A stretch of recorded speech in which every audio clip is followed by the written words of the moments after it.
There's another bit of information that's coming in from Israel. Israel's Defense Minister Yoav Gallant is holding an assessment meeting.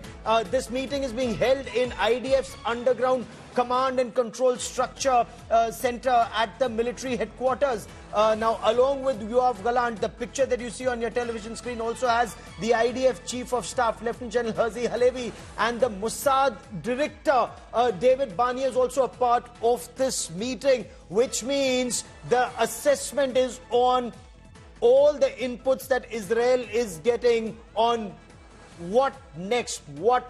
And Abhijit, this does look as if this war is all set to escalate, because as Dr. Wael Awad very correctly points out, it's only a part of the arsenal of Hezbollah that's been neutralized. That was in urban centers. The longer range missiles that can target Jerusalem, Tel Aviv and almost every other part of Israel, those missiles remain intact. Can they overwhelm if there's a combined attack of the Houthi rebels, the Shia militia in Iraq and in Syria, and the Hezbollah? Can it overwhelm the Iron Dome and the David Sling missile defense shield?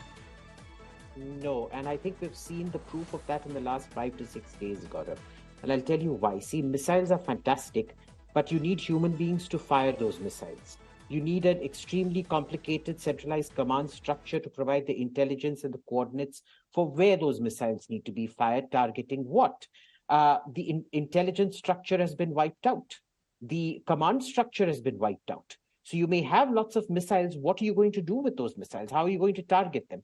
With the Israeli Air Force up in the air, they're not going to allow a congregation of these missiles to start coming out of their bunkers and things like that. You'll have a shoot on launch or shoot on warning mostly out here.